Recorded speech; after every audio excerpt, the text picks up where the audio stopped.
Let him talk. Mr. Cardona. Thank you, Madam Chair. Thank you for your testimony. I'm going to, in the spirit of time, just go through a few yes or no questions, Mr. Secretary. As you know, the House and this committee passed the Protection of Women and Girls Sports Act in an effort to protect Title IX, which the Department of Education has failed to do. As a parent of two female student athletes, I have a vested interest in this issue. Do you believe that requiring those women to undress in front of Leah Thomas and allowing Leah Thomas to undress in front of female athletes constitutes sexual harassment, yes or no? I don't believe students should feel unsafe in any locker room. Do you believe that it constitutes sexual harassment to force women to undress in front of biological males? I do believe forcing women to undress in front of biological males is a concern and a sexual, yes. So if Thomas identified as male, would requiring female swimmers to dress with him have constituted sexual harassment? Can you repeat the question? If Leah Thomas identifies as male, would requiring female swimmers to dress with him have constituted sexual harassment? I think I know the line of questioning, and I'd be happy to entertain. Just say yes or no. It's not a yes or no question for me. It is a yes or no question. Is it sexual harassment or not? You can continue down. You can use your time to go down that line of questioning. If female athletes are sidelined from participation in women's sports or are denied awards or other recognition only because a male who self-identifies as a girl competes in the sport, does this constitute sex discrimination under Title IX? I'd be happy to discuss the merits of our proposal and hear your concerns about the policy. But this line of questioning, yes or no, do you think that female athletes sidelined from participation in women's sports, if they're denied awards or recognition because a male who identifies as a girl competes in the sport, does that constitute sex discrimination under Title IX, yes or no? I believe the harassment and discriminations against transgender students is something that is rampant in this country.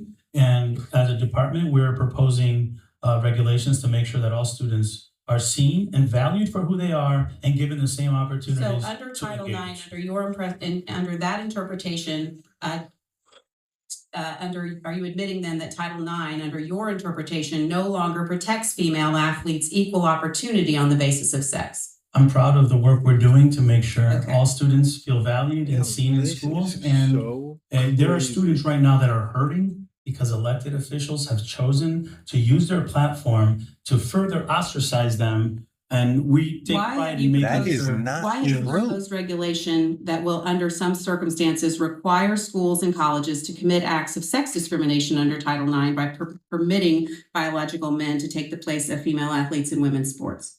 If you look at our proposed Title IX regulations, that it doesn't do that. What it does is prevent blanket bans on students who are transgender and allow students to participate in co-curricular activities, which are part of the education process. But if those biological males are required to dress with female athletes, does that constitute sexual harassment? Are you referring to transgender girls? Yes.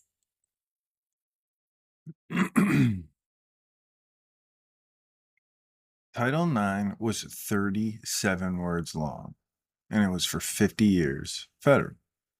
And it's done a lot of great things. And nothing is perfect. Nothing, ever. Life's not supposed to be perfect. But going from 37 words to 490,000 words? When you're asked the question, is it okay for a male who identifies as a female to change with women when they don't want to? That's being forced. Like, this is, we're making things way too difficult. This hearing was on May 16, 2023. Everything that he just said here, no. You got kids going into bathrooms that aren't their born gender. Like, this is, I didn't know politics was this. This is madness. A boy is gonna beat a girl every time in sports. The fact that they can go into a bathroom is uncomfortable, and like, it's nobody's fault what Mother Nature makes you. We don't have a button yet that goes tick, and you want to become another thing too about become a male becoming a female. It isn't. You can't have a child, right? So that's something you're not gonna be able to experience. You don't bleed. That's a mate. If you knew what that felt like, you probably wouldn't want to do it. That's just my guess. That's just my guess, even as a child. But after 18, hey, but you still can't compete in sports. You're not going in locker rooms. This is nuts. Wild. You're not taking a scholarship from a female.